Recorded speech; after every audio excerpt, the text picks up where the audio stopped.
O Gane é um lutador muito sujo. No, not really. No. E não, eu não tô falando isso só por causa da luta dele contra o Asp, não. Aquilo ali só fez a gente perceber algo que ele faz há muito tempo. E isso pode acabar sendo um problema muito grande pro Poatan.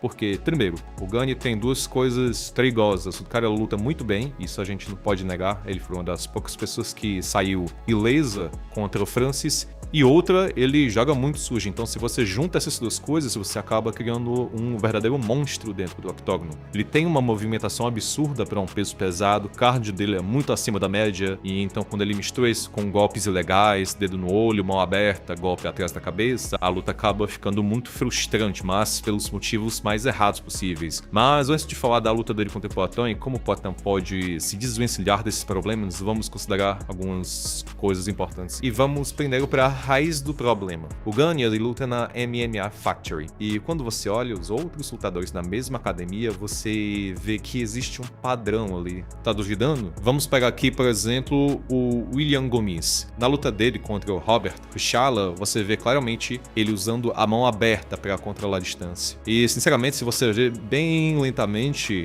isso não foi um acidente, isso foi algo bem premeditado. Ah, mas quem faz isso é só ele e o Gane, não tem mais ninguém. Então vamos pegar outra pessoa aqui, o Sanir Fadin, da mesma academia. Na última luta dele, aconteceu a mesma coisa. Ele tentou fazer com a mão, não conseguiu, foi com a outra.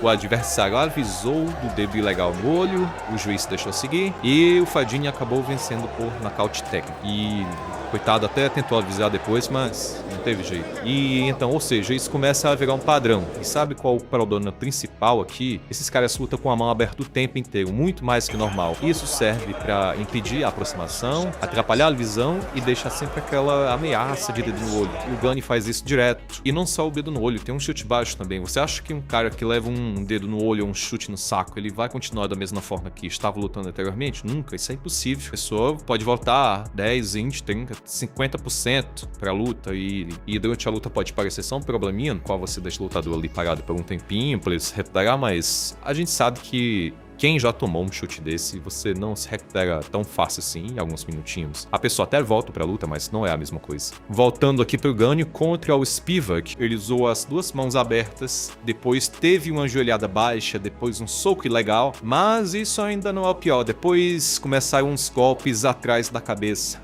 Vários golpes. E o juiz tentou avisar, mas no final não deu em nada e o Gane acabou ganhando. Também por nocaute técnico. Contra o Jones, com menos de 4 segundos de luta. 4 segundos. Já teve chute baixo junto com tentativa de dedo no olho. Foi praticamente um combo dele aqui. E o mais engraçado é que depois da luta o próprio Jones reclamou disso. So I thought I'd take a timeout, let the ref know that I was fouled, and we could continue. If you notice, I didn't take a very long timeout, but I didn't want things like that, dirty moves, to be unnoticed. I've noticed in a lot of Cyril Gaines fights, you know, if you look at that Tai Tuivasa fight, one of the shots that actually put him down was a strike to the back of the head. He hits people in the back of the head quite a bit. Só que sempre acontecia a mesma coisa, questionam Gane e ele faz pouco caso depois. So this is MMA. Is that something you maybe in training have worked to kind of get better at maybe keeping those fingers closed so it doesn't happen? No, unfortunately, this has happened like on every event. This is not something special.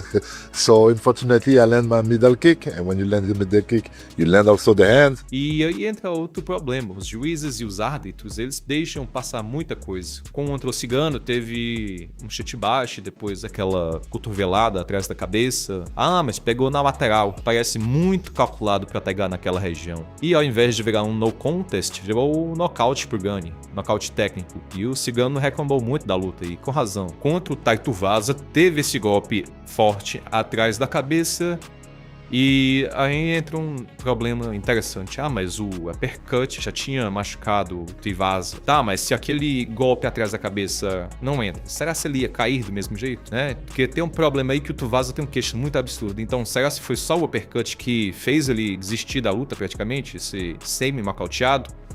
Contra o Derrick Lewis aconteceu algo parecido, e eu realmente acho que quando o Gane sente que tá perto do nocaute técnico, ele acelera esses golpes ilegais justamente para impedir que o adversário se recupere, porque começa a acontecer demais para ser coincidência. E isso vem desde as lutas iniciais dele. Contra esse lutador canadense aconteceu isso.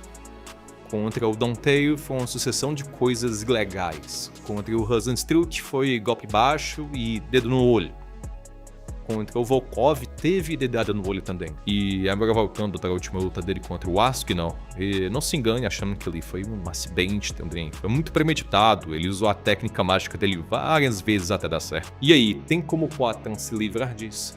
Olha, eu acho que o Gane vai tentar usar essas técnicas muito mais do que a gente está acostumado a ver. Porque o Poatan é um dos mais difíceis que ele pegou, então ele vai apelar muito mais. E ele consegue isso com sucesso por ele ser muito rápido, um lutador lento, como é comum no peso pesado. Eles dificilmente tentam isso, porque a resposta vem antes mesmo deles voltarem para uma posição segura. Então, com o Gane, não existe tanto esse problema. Então, nessa luta, o Poatan tem que manter a distância. E a nossa sorte é que ele é muito bom nisso. E outra, ele tem que tentar a todo custo chutes na canela, porque essa seria uma das formas mais eficientes de fazer o Gane perder a mobilidade dele e parar com um jogo de bate e foge que ele faz sempre. O problema aqui também é que o Poatan, como o peso pesado, pode estar um pouco mais lento, então a gente não sabe como vai estar o cardio dele aqui. E o Gane consegue tranquilamente lutar 5 rounds seguidos nesse jogo dele de bate e sai.